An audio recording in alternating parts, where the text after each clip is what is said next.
Punjabi radio USA ਸੁਣ ਰਹੇ ਸਾਰੇ ਸਰੋਤਿਆਂ ਨੂੰ ਪਿਆਰ ਭਰੀ ਸਤਿ ਸ੍ਰੀ ਅਕਾਲ। ਜੀਆਂ ਨੂੰ ਆਖਦੇ ਹਾਂ। ਸੋ ਤੇ ਪ੍ਰੋਗਰਾਮ 'ਚ ਆਪ ਸਭ ਦਾ ਸਵਾਗਤ ਹੈ। ਅਪਡੇਟ ਕੈਲੀਫੋਰਨੀਆ ਲੈ ਕੇ ਹਾਜ਼ਰ ਹਾਂ।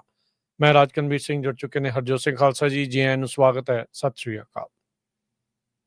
ਸਤਿ ਸ਼੍ਰੀ ਅਕਾਲ, ਧੰਨਵਾਦ ਜੀ ਆਇਆਂ ਨੂੰ। ਪੰਜਾਬੀ ਰੇਡੀਓ ਯੂਐਸਏ ਦੇ ਜਿੰਨੇ ਵੀ ਸਰੋਤੇ ਸਾਡੇ ਸਾਰੇ ਹੀ ਏਐਮ ਸਟੇਸ਼ਨਸ, ਐਫਐਮ ਸਟੇਸ਼ਨਸ, ਘਰਾਂ ਦੇ ਵਿੱਚ ਰੇਡੀਓ ਸੈਟਸ ਦੇ ਰਾਹੀਂ, ਟੈਲੀਫੋਨ ਦੇ ਰਾਹੀਂ, ਫੇਸਬੁੱਕ, ਯੂਟਿਊਬ ਦੇ ਉੱਤੇ ਲਾਈਵ ਦੇਖ ਰਹੇ ਹੋ, ਸੁਣ ਰਹੇ ਹੋ, ਸਾਰਿਆਂ ਨੂੰ ਜੀ ਆਇਆਂ ਨੂੰ ਤੇ ਬਹੁਤ ਹੀ ਪਿਆਰ ਤੇ ਸਤਿਕਾਰ ਭਰੀ ਸਤਿ ਸ਼੍ਰੀ ਅਕਾਲ। ਸਰੋਤਿਓ, ਅੱਜ ਸਤੰਬਰ ਦੀ 10 ਤਰੀਕ ਆ, ਦਿਨ ਬੁੱਧਵਾਰ ਆ, ਤੇ ਤੁਹਾਡੇ ਲਈ ਸ਼ਾਮ ਦਾ ਅਪਡੇਟ ਕੈਲੀਫੋਰਨੀਆ ਪ੍ਰੋਗਰਾਮ ਲੈ ਕੇ ਹਾਜ਼ਰ ਹੋਏ ਆ। ਸਾਡੇ ਅੱਜ ਦੇ ਇਸ ਪ੍ਰੋਗਰਾਮ ਨੂੰ ਸਪਾਂਸਰ ਕਰਦੇ ਨੇ ਖਾਲਸਾ ਇੰਸ਼ੋਰੈਂਸ ਏਜੰਸੀ, ਜਿਨ੍ਹਾਂ ਦੇ ਕੋਲੋਂ ਹਰ ਇੱਕ ਤਰੀਕੇ ਦੀ ਇੰਸ਼ੋਰੈਂਸ ਕਰਵਾ ਸਕਦੇ ਹੋ। ਇੰਸ਼ੋਰੈਂਸ ਬਾਰੇ ਪਤਾ ਕਰਨ ਲਈ ਕਾਲ ਕਰ ਸਕਦੇ ਹੋ 408-272-2500 ਦੇ ਉੱਤੇ। ਟਰਕੀਆਣਾ ਇਮੀਗ੍ਰੇਸ਼ਨ ਲਾ ਫਰਮ ਯੂਐਸ ਇਮੀਗ੍ਰੇਸ਼ਨ ਦਾ ਹੋਵੇ ਕਿਸੇ ਵੀ ਤਰੀਕੇ ਦਾ ਕੰਮ, ਕਾਲ ਅਟਰਨੀ ਜੇ ਟਰਕੀਆਣਾ 415-909-0503। ਗੁਰਬਚਨ ਸਿੰਘ ਨਾਗਰਾ ਸੈਕਰਾਮੈਂਟੋ, ਬਲਵਿੰਦਰ ਸਿੰਘ ਪਾਬਲਾ ਸੈਨ ਹੋਜ਼ੇ, ਗੁਰਦੇਵ ਸਿੰਘ ਸੋਹਲ ਐਂਟੀਲੋਪ, ਬਰਿੰਦਰ ਸਿੰਘ ਬੋਇਆਲ ਯੂਬਾ ਸਿਟੀ, ਅਵਤਾਰ ਸਿੰਘ ਮੰਜ਼ਿਲ ਕਲੋਵਿਸ, ਪਰਮਜੀਤ ਸਿੰਘ ਦਾਖਾ ਬਰਕਲੇ। ਸਾਰਿਆਂ ਦਾ ਧੰਨਵਾਦ। ਜੇਕਰ ਤੁਸੀਂ ਜਾਂ ਕੋਈ ਹੋਰ ਕਾਰੋਬਾਰ ਇਸ ਪ੍ਰੋਗਰਾਮ ਨੂੰ ਸਪਾਂਸਰ ਕਰਨਾ ਚਾਹੁੰਦੇ ਹੋ, ਸੰਪਰਕ ਕਰ ਸਕਦੇ ਹੋ 408-722-7698 ਦੇ ਉੱਤੇ। ਜੀ, ਅੱਜ ਦੀਆਂ ਖਬਰਾਂ ਵੱਲ ਚੱਲੀਏ ਤੇ ਚਾਰਲੀ ਕਰਕ ਇੱਕ ਬਹੁਤ ਹੀ ਮਸ਼ਹੂਰ ਕੰਜ਼ਰਵੇਟਿਵ ਜਿਹੜਾ ਨੌਜਵਾਨ ਮੁੰਡਾ ਸੀ, ਤੇ ਉਸ ਨੂੰ ਗੋਲੀਆਂ ਮਾਰ ਕੇ ਜਿਹੜਾ ਆ ਯੂਟਾ ਦੇ ਵਿੱਚ ਮਾਰ ਦਿੱਤਾ ਗਿਆ। ਯੂਟਾ ਉਹ ਯੂਨੀਵਰਸਿਟੀ ਦੇ ਵਿੱਚ ਆਪਣਾ ਇੱਕ ਲੈਕਚਰ ਕਰ ਰਿਹਾ ਸੀ, ਜਿਸ ਟਾਈਮ ਤੇ 3000 ਤੋਂ ਵੱਧ ਲੋਕ ਉਹਨੂੰ ਜਿਹੜੇ ਆ ਸੁਣਨ ਆਏ ਹੋਏ ਸੀ। ਪ੍ਰੈਜ਼ੀਡੈਂਟ ਡੋਨਲਡ ਟਰੰਪ ਉਹਨਾਂ ਦੇ ਕਾਫੀ ਲਾਗੇ ਸੀ, ਆਪਣੀ ਵੀ ਉਹਦੀ ਜਿਹੜੀ ਆਰਗੇਨਾਈਜੇਸ਼ਨ ਬਣਾਈ ਹੋਈ ਸੀ, ਖਾਸ ਕਰਕੇ ਯੂਨੀਵਰਸਿਟੀਜ਼ ਦੇ ਵਿੱਚ ਜਾ ਕੇ ਉਹ ਲੈਕਚਰ ਕਰਦਾ ਸੀ। ਪਰ ਜੋ ਕੁਝ ਵਾਪਰਿਆ ਇਹ ਬਹੁਤ ਮਾੜੀ ਚੀਜ਼ ਹੈਗੀ ਆ। ਅਮਰੀਕਾ ਵਰਗੇ ਮੁਲਕ ਦੇ ਵਿੱਚ ਜਿੱਥੇ ਫਰੀਡਮ ਆਫ ਸਪੀਚ ਆ, ਤੇ ਇਹ ਨਹੀਂ ਚਾਹੀਦਾ ਵੀ ਸਾਨੂੰ ਸਾਰਿਆਂ ਨੂੰ ਐਗਰੀ ਕਰਨਾ ਚਾਹੀਦਾ, ਵੀ ਅਸੀਂ ਡਿਸਐਗਰੀ ਵੀ ਹੋ ਸਕਦੇ ਹੈਗੇ ਆ, ਨਾ ਕਿ ਕਿਸੇ ਦੀ ਜਿਹੜੀ ਮੌਤ ਲੈ ਲਈਏ, ਕਿਸੇ ਨੂੰ ਗੋਲੀਆਂ ਮਾਰ ਕੇ ਮਾਰ ਦਈਏ। ਆਪਣੇ ਤਾਂ ਗੁਰੂ ਨਾਨਕ ਪਾਤਸ਼ਾਹ ਹੋਣੀ ਵੀ ਕਹਿੰਦੇ ਆ ਵੀ ਜਬ ਲਗ ਦੁਨੀਆ ਰਹੀਏ ਨਾਨਕ, ਕਿਸ ਸੁਣੀਏ ਕਿਸ ਕਹੀਏ। ਤੇ ਪਰ ਜੋ ਕੁਝ ਵਾਪਰਿਆ ਇਹ ਬਹੁਤ ਹੀ ਜਿਹੜੀ ਦੁਰਭਾਗ, ਜਿਹੜੀ ਬਹੁਤ ਹੀ ਮਾੜੀ ਗੱਲ ਆਪਾਂ ਕਹਿ ਸਕਦੇ ਹੈਗੇ ਆ। 31 ਸਾਲਾਂ ਦਾ ਨੌਜਵਾਨ ਤੇ ਦੋ ਉਹਦੇ ਛੋਟੇ ਛੋਟੇ ਬੱਚੇ ਹੈਗੇ ਆ। FBI ਦੇ ਡਾਇਰੈਕਟਰ ਕੈਸ਼ ਪਟੇਲ ਨੇ ਕਿਹਾ ਵੀ 2 ਜਾਣੇ ਫੜੇ ਸੀ, ਉਹਨਾਂ ਨੂੰ ਬਾਅਦ ਦੇ ਵਿੱਚ ਡਿਟੇਨ ਤੋਂ ਛੱਡ ਦਿੱਤਾ ਗਿਆ। ਪਰ ਇਹ ਵੀ ਪਤਾ ਚੱਲ ਰਿਹਾ ਵੀ ਇੱਕ ਜਾਣਾ ਜਿਹੜਾ ਆ ਜਿਸਨੇ ਜਿਹੜਾ ਗੋਲੀ ਚਲਾਈ ਹੈਗੀ ਆ, ਉਸ ਨੂੰ ਅਰੈਸਟ ਕਰ ਲਿਆ ਗਿਆ ਹੈਗਾ। ਸਾਰੀਆਂ ਹੀ ਪਾਰਟੀਆਂ ਦੇ ਲੀਡਰ, ਚਾਹੇ ਉਹ ਡੈਮੋਕ੍ਰੇਟ ਆ ਚਾਹੇ ਉਹ ਰਿਪਬਲਿਕਨ ਆ, ਉਹ ਇਹ ਕਹਿ ਰਹੇ ਆ ਵੀ ਇਹ ਬਹੁਤ ਮਾੜੀ ਗੱਲ ਆ। ਇਹ ਜਿਹੜੇ ਹਰ ਇੱਕ ਬੰਦੇ ਨੂੰ ਆਪਣੇ ਵਿਚਾਰ ਰੱਖਣ ਦਾ ਹੱਕ ਆ, ਇਹਦਾ ਮਤਲਬ ਇਹ ਨਹੀਂ ਵੀ ਤੁਸੀਂ ਉਹਨੂੰ ਗੋਲੀ ਮਾਰ ਦਿਓ। ਸਾਬਕਾ ਰਾਸ਼ਟਰਪਤੀ ਜਾਰਜ ਡਬਲਯੂ ਬੁਸ਼, ਉਹਨਾਂ ਨੇ ਵੀ ਇਹ ਕਿਹਾ ਆ ਵੀ ਅਸੀਂ ਇੱਕ ਬਹੁਤ ਨੌਜਵਾਨ ਜਿਹੜਾ ਰਾਈਜ਼ਿੰਗ ਸਟਾਰ ਆ, ਉਹ ਇੱਕ ਤਰ੍ਹਾਂ ਦੇ ਨਾਲ ਆਪਣੇ ਹੱਥੋਂ ਖੋਹ ਲਿਆ ਆ। ਇਹ ਕਹਿੰਦੇ ਵੀ ਇਹ ਇੱਕ ਤਰ੍ਹਾਂ ਦੇ ਨਾਲ ਪੋਲੀਟੀਕਲ ਅਸੈਸੀਨੇਸ਼ਨ ਹੈਗੀ ਆ। ਜੀ ਬਿਲਕੁਲ, ਹਰਜੋਤ ਸਿੰਘ ਜੀ, ਇਹ ਕਾਫੀ ਵੱਡੀ ਜਿਹੜੀ ਇੱਕ ਚੀਜ਼ ਆ ਉਹ ਆਪਾਂ ਦੇਖ ਰਹੇ ਹਾਂ ਜੋ ਇਹ ਵਾਪਰਿਆ ਆ। ਸੋ ਯੂਨੀਵਰਸਿਟੀ ਦੇ ਵਿੱਚ ਬੋਲ ਰਹੇ ਸੀ ਉਸ ਟਾਈਮ ਦੇ ਉੱਤੇ ਜਦ ਗੋਲੀ ਲੱਗੀ ਹੈ ਹਰਜੋਤ ਸਿੰਘ ਜੀ, ਟਰਾਂਸ ਲੋਕਾਂ ਦੇ ਦੁਆਰਾ ਜਿਹੜੀ ਗੋਲੀਆਂ ਚਲਾਉਣ ਦੀ ਗੱਲ, ਉਸ ਦੇ ਉੱਤੇ ਡਿਸਕਸ਼ਨ ਜਿਹੜੀ ਉਹ ਕਰ ਰਹੇ ਸੀ ਜਦ ਚਾਰਲੀ ਕਰਕ ਦੇ ਉੱਤੇ ਇਹ ਗੋਲੀ ਚੱਲਦੀ ਆ। ਜਿਹੜੀਆਂ ਵੀਡੀਓ ਸਰਕੂਲੇਟ ਹੋਈਆਂ ਆ ਔਨਲਾਈਨ, ਜੋ ਬਹੁਤ ਸਾਰੇ ਲੋਕਾਂ ਨੇ ਦੇਖੀਆਂ ਹੋਣਗੀਆਂ, ਗੋਲੀ ਸਿੱਧੀ ਉਹਨਾਂ ਦੇ ਲੱਗਦਾ ਧੌਣ ਦੇ ਵਿੱਚ ਲੱਗਦੀ ਆ, ਜਿੱਥੋਂ ਫਿਰ ਖੂਨ ਨਿਕਲਦਾ ਆ। ਉਹਨਾਂ ਨੂੰ ਤੁਰੰਤ ਹਸਪਤਾਲ ਦੇ ਵਿੱਚ ਲਿਜਾਇਆ ਤੇ ਜਾਂਦਾ, ਪਰ ਸਭ ਨੂੰ ਹੀ ਪਤਾ ਵੀ ਇੱਕ ਬਹੁਤ ਵੱਡੀ ਨਾੜੀ ਜਿਹੜੀ ਆ ਉਹ ਆਪਣੇ ਧੌਣ ਗਲੇ ਦੇ ਵਿੱਚੋਂ ਲੰਘਦੀ ਆ, ਤੇ ਸਿੰਗਲ ਸ਼ਾਟ ਹੀ ਸੀਗਾ ਤੇ ਸਿੱਧਾ ਹੀ ਜਿਹੜਾ ਉੱਥੇ ਵੱਜਾ। ਹੁਣ ਕੌਣ ਉੱਥੇ ਹਥਿਆਰ ਲੈ ਕੇ ਪਹੁੰਚ ਗਿਆ, ਕਿੱਦਾਂ ਉਹ ਉੱਥੇ ਤੱਕ ਉਸਨੇ ਉਹ ਕਰ ਦਿੱਤਾ, ਇਹ ਹੁਣ ਵੱਡੀ ਜਿਹੜੀ ਜਾਂਚ ਦਾ ਵਿਸ਼ਾ। FBI ਇਨਵੈਸਟੀਗੇਸ਼ਨ ਤਾਂ ਕਰ ਰਹੀ ਆ। ਜਿਹੜਾ ਪਹਿਲਾਂ ਇੱਕ ਬਜ਼ੁਰਗ ਮੰਨਿਆ ਜਾ ਰਿਹਾ ਸੀਗਾ ਵੀ ਉਸਨੇ ਗੋਲੀਆਂ ਜਿਹੜੀਆਂ ਉਹ ਚਲਾਈਆਂ ਆ, ਸ਼ਾਇਦ ਉਹ ਨਹੀਂ ਆ, ਤੇ ਉਸ ਨੂੰ ਛੱਡ ਦਿੱਤਾ ਗਿਆ। FBI ਦੇ ਜਿਹੜੇ ਕੈਸ਼ ਪਟੇਲ ਆ, ਉਹਨਾਂ ਨੇ ਵੀ ਹੁਣੇ ਜਿਹੜਾ ਇਹ ਪੋਸਟ ਕੀਤਾ ਹੈ ਵੀ ਜਿਹੜਾ ਪਰਸਨ ਆਫ ਇੰਟਰਸਟ ਜਿਸ ਨੂੰ ਸਵਾਲ ਜਵਾਬ ਕੀਤੇ ਜਾ ਰਹੇ ਸੀ, ਉਸ ਨੂੰ ਰਿਲੀਜ਼ ਕਰ ਦਿੱਤਾ ਗਿਆ ਆ ਕਸਟਡੀ ਦੇ ਵਿੱਚੋਂ। ਜਿਹੜੇ ਲਾਅ ਐਨਫੋਰਸਮੈਂਟ ਅਧਿਕਾਰੀ ਆ ਉਹਨਾਂ ਨੇ ਦੱਸਿਆ ਆ, ਤੇ ਇਨਵੈਸਟੀਗੇਸ਼ਨ ਜਿਹੜੀ ਉਹ ਚੱਲ ਰਹੀ ਹੈਗੀ ਆ। ਸੋ ਟਰਨਿੰਗ ਪੁਆਇੰਟ USA, ਇਸ ਮੁੰਡੇ ਦਾ ਜ਼ਿਆਦਾ ਜਿਹੜਾ ਫੋਕਸ ਆ ਹਰਜੋਤ ਸਿੰਘ ਜੀ, ਨੌਜਵਾਨ ਦਾ, ਜਿਹੜੇ ਕਾਲਜਿਸ ਜਾਂ ਸਕੂਲ ਦੇ ਵਿੱਚ ਕੰਜ਼ਰਵੇਟਿਵ ਜਿਹੜੇ ਬੱਚਿਆਂ ਦੀ ਕੰਜ਼ਰਵੇਟਿਵ ਸੋਚ ਆ, ਉਸ ਪਾਸੇ ਵੱਲ ਨੂੰ ਜਿਹੜਾ ਉਹ ਵਧਾਉਣ ਦੀ ਇਸਦੀ ਆਜ਼ਾਦੀ ਜਿਹੜੀ ਉਹ ਸੋਚ ਸੀ। ਬਹੁਤ ਸਾਰੇ ਲੋਕ ਇਹਦੀਆਂ ਗੱਲਾਂ ਦੇ ਨਾਲ ਡਿਸਐਗਰੀ ਜਿਹੜੇ ਉਹ ਕਰਦੇ ਹੋਣਗੇ, ਪਰ ਇਹ ਸੀਗਾ ਵੀ ਇਹ ਓਪਨ ਡਿਬੇਟ ਜਿਹੜਾ ਉਹ ਕਰਦਾ ਹੁੰਦਾ ਸੀ, ਆਪਣੇ ਵਿਚਾਰ ਜਿਹੜੇ ਉਹ ਰੱਖਦਾ ਸੀ। ਕਈ ਵਾਰੀ ਕਹਿ ਲਓ ਵੀ ਇਹ ਜਿੱਤਿਆ ਸੀ, ਕਈ ਵਾਰੀ ਕਹਿ ਲਓ ਵੀ ਇਹ ਹਾਰਿਆ ਸੀ। ਇਹ ਸਾਰੀਆਂ ਚੀਜ਼ਾਂ ਜਿਹੜੀਆਂ ਇੱਕ ਜਦੋਂ ਡਾਇਲੋਗ ਹੁੰਦਾ ਆ ਉਸ ਦਾ ਇੱਕ ਹਿੱਸਾ ਬਣਦਾ ਆ। ਪਰ ਜਿਹੜੀ ਇਹ ਵਾਇਲੈਂਸ ਆ ਇਹ ਜਿਹੜੀ ਉਹ ਮਾੜੀ ਗੱਲ ਆ। ਇਹਦਾ ਆਪਣੇ ਹੀ ਜਿਹੜੇ ਬੋਲ ਸੀਗੇ ਹਰਜੋਤ ਸਿੰਘ ਜੀ, ਵੀ ਜਦੋਂ ਗੱਲਬਾਤ ਬੰਦ ਹੋ ਜਾਂਦੀ ਹੈ ਤਾਂ ਫਿਰ ਉਹ ਵਾਇਲੈਂਸ ਨੂੰ ਜਨਮ ਜਿਹੜੀ ਉਹ ਦਿੰਦੀ ਆ। ਪਰ ਇਹ ਹਮੇਸ਼ਾ ਹੀ ਜਿਹੜਾ ਡਿਬੇਟ ਆ ਉਹ ਕਰਨ ਦੇ ਹੱਕ ਦੇ ਵਿੱਚ ਸੀ, ਆਪੋ ਆਪਣੇ ਵਿਚਾਰ ਰੱਖਣ ਦੇ ਹੱਕ ਸੀ। ਪਰ ਅਫਸੋਸ ਇਸ ਨੂੰ ਜਿਹੜਾ ਗੋਲੀ ਮਾਰ ਕੇ ਇਸ ਤਰੀਕੇ ਦੇ ਨਾਲ ਮਾਰ ਦਿੱਤਾ ਗਿਆ। ਸਾਬਕਾ ਰਾਸ਼ਟਰਪਤੀ ਅਤੇ ਮੌਜੂਦਾ ਰਾਸ਼ਟਰਪਤੀ ਸਾਰੇ ਹੀ ਜਿਹੜੇ ਲੀਡਰਸ ਆ ਬੋਥ ਸਾਈਡ ਆਫ ਦੀ ਆਇਲ, ਉਹਨਾਂ ਨੇ ਇਸ ਚੀਜ਼ ਦੀ ਨਿੰਦਾ ਕੀਤੀ, ਅਫਸੋਸ ਜਿਹੜਾ ਪ੍ਰਗਟਾਇਆ ਇਹ ਕੀਤਾ ਆ। ਉਧਰ ਰਾਸ਼ਟਰਪਤੀ ਟਰੰਪ ਨੇ ਐਲਾਨ ਕੀਤਾ ਆ ਵੀ ਜਿਹੜੇ ਅਮਰੀਕਾ ਦੇ ਝੰਡੇ ਹਾਫ ਸਟਾਫ ਦੇ ਉੱਤੇ ਜਿਹੜੇ ਉਹ ਰਹਿਣਗੇ। ਇਸ ਦੀ ਕਹਿ ਲਓ ਵੀ ਜਿਹੜੀ ਮੰਦਭਾਗੀ ਘਟਨਾ ਵਾਪਰੀ ਹੈ, ਇਸ ਦੀ ਮੌਤ ਆ, ਉਸ ਦੇ ਵਿੱਚ ਇਸ ਨੂੰ ਸ਼ਰਧਾਂਜਲੀ ਭੇਟ ਕਰਦੇ ਹੋਏ ਅਮਰੀਕਾ ਦੇ ਵਿੱਚ ਜਿਹੜੇ ਸਾਰੇ ਝੰਡਿਆਂ ਨੂੰ ਹਾਫ ਸਟਾਫ ਦੇ ਉੱਤੇ ਕਰ ਦਿੱਤਾ ਗਿਆ ਹੈਗਾ ਆ। ਪ੍ਰੈਜ਼ੀਡੈਂਟ ਡੋਨਲਡ ਟਰੰਪ ਉਹਨਾਂ ਨੇ ਇਹ ਕਿਹਾ ਵੀ ਇਹ ਬੜਾ ਇਨਫਲੂਐਂਸ਼ੀਅਲ ਉਹਨਾਂ ਦਾ ਅਲਾਈ ਸੀਗਾ, ਉਹਨਾਂ ਦਾ ਮਿੱਤਰ ਸੀਗਾ, ਜੋ ਕਿ ਆਊਟਡੋਰ ਡਿਬੇਟਸ ਜਿਹੜੀਆਂ ਖਾਸ ਕਰਕੇ ਯੂਨੀਵਰਸਿਟੀ 'ਚ ਹੁੰਦੀਆਂ ਆ, ਉਹ ਕਰਦਾ ਸੀ। ਆਪਾਂ ਦੇਖਿਆ ਹਜੇ ਕੁਛ ਦਿਨ ਪਹਿਲਾਂ ਹੀ ਉਹ ਕੈਲੀਫੋਰਨੀਆ ਦੇ ਵਿੱਚ ਵੀ ਜਿਹੜਾ ਆ ਵੱਖ-ਵੱਖ ਯੂਨੀਵਰਸਿਟੀਜ਼ ਦੇ ਵਿੱਚ ਘੁੰਮ ਕੇ ਗਿਆ ਸੀਗਾ। ਤੇ ਅਗਲੇ ਹਫ਼ਤੇ ਸ਼ਾਇਦ ਉਸਨੇ ਬੇਕਰਸਫੀਲਡ, ਕੈਲ ਸਟੇਟ ਯੂਨੀਵਰਸਿਟੀ ਜਿਹੜੀ ਬੇਕਰਸਫੀਲਡ ਆ, ਉੱਥੇ ਆਉਣਾ ਸੀ। ਸੋ ਯੂਟਾ ਦੇ ਗਵਰਨਰ ਨੇ ਵੀ ਕਿਹਾ ਇਹ ਪੋਲੀਟੀਕਲ ਅਸੈਸੀਨੇਸ਼ਨ ਆ। ਅਮਰੀਕਨ ਪੋਲੀਟੀਕਲ ਵਾਇਲੈਂਸ ਜਿਹੜੀ ਆ ਉਹ ਬਹੁਤ ਜ਼ਿਆਦਾ ਜਿਹੜੀ ਵੱਧ ਰਹੀ ਹੈਗੀ ਆ। ਸੋ ਸਾਡੇ ਗਵਰਨਰ ਨੇ ਵੀ ਜਿਹੜਾ ਦੁੱਖ ਜ਼ਾਹਰ ਕੀਤਾ, ਨੈਂਸੀ ਪਲੋਸੀ ਨੇ, ਪ੍ਰੈਜ਼ੀਡੈਂਟ ਬਰਾਕ ਓਬਾਮਾ ਨੇ, ਪ੍ਰੈਜ਼ੀਡੈਂਟ ਜਾਰਜ ਡਬਲਯੂ ਬੁਸ਼ ਨੇ, ਤੇ ਜਿਹੜੇ ਸੋਸ਼ਲ ਮੀਡੀਆ ਯੂਜ਼ਰਸ ਆ ਉਹ ਇਹ ਕਲੇਮ ਕਰ ਰਹੇ ਆ ਕਿ ਵੀਡੀਓ ਇੱਕ ਆ ਰਹੀ ਆ ਵੀ ਜਿੱਥੇ ਇਹਨੂੰ ਸ਼ੂਟ ਕੀਤਾ ਗਿਆ ਉਹ ਕੈਂਪਸ ਦੀ ਰੂਫ ਦੇ ਉੱਤੋਂ ਕੀਤਾ ਗਿਆ ਹੈਗਾ। ਰੂਫ ਦੇ ਉੱਤੇ ਕਹਿੰਦੇ ਕੋਈ ਬੰਦਾ ਸੀਗਾ ਜੋ ਯੂਟਾ ਵੈਲੀ ਯੂਨੀਵਰਸਿਟੀ ਹੈਗੀ ਆ। ਤੁਹਾਨੂੰ ਯਾਦ ਹੋਊਗਾ ਪ੍ਰੈਜ਼ੀਡੈਂਟ ਡੋਨਲਡ ਟਰੰਪ ਉਹਨਾਂ ਤੇ ਵੀ 2 ਵਾਰੀ ਜਿਹੜੀ ਆ ਮਾਰਨ ਦੀ ਕੋਸ਼ਿਸ਼ ਕੀਤੀ ਗਈ ਸੀ। ਇੱਕ ਵਾਰੀ ਜਦੋਂ ਉਹਨਾਂ ਤੇ ਗੋਲੀ ਚਲਾਈ ਗਈ ਸੀ ਤੇ ਉਹ ਬੰਦਾ ਵੀ ਇੱਕ ਰੂਫ ਦੇ ਉੱਤੇ ਸੀਗਾ। ਸੋ ਇਹ ਇੱਕ ਬਹੁਤ ਬੁਰਾ ਦਿਨ ਆ ਅਮਰੀਕਾ ਦੀ ਹਿਸਟਰੀ ਦੇ ਵਿੱਚ ਵੀ ਜਿਹੜੀ ਯੂਐਸ ਦੇ ਵਿੱਚ ਜਿਹੜੀ ਪੋਲੀਟੀਕਲ ਵਾਇਲੈਂਸ ਆ ਇੰਨੀ ਜ਼ਿਆਦਾ ਜਿਹੜੀ ਵੱਧ ਰਹੀ ਹੈਗੀ। ਜੀ ਤੇ ਤੁਸੀਂ ਅੱਜ ਬੰਦੇ ਦੇ ਨਾਲ ਐਗਰੀ ਨਹੀਂ ਕਰਦੇ, ਸੋ ਵਟ, ਜੇ ਬੰਦੇ ਦੇ ਵਿਚਾਰਾਂ ਦੇ ਨਾਲ ਐਗਰੀ ਨਹੀਂ ਕਰਦੇ, ਤੁਹਾਨੂੰ ਇਹ ਹੱਕ ਦਿੱਤਾ ਗਿਆ ਅਮਰੀਕਾ ਦੇ ਕਨਸਟੀਟਿਊਸ਼ਨ ਵੱਲੋਂ, ਤੁਹਾਡੀ ਫਰੀडम ਆਫ ਸਪੀਚ ਆ, ਤਾਂ ਦੈਟਸ ਓਕੇ। ਇਹਦਾ ਮਤਲਬ ਇਹ ਥੋੜ੍ਹਾ ਵੀ ਤੁਸੀਂ ਉਹਨੂੰ ਮਾਰ ਦਿਓ।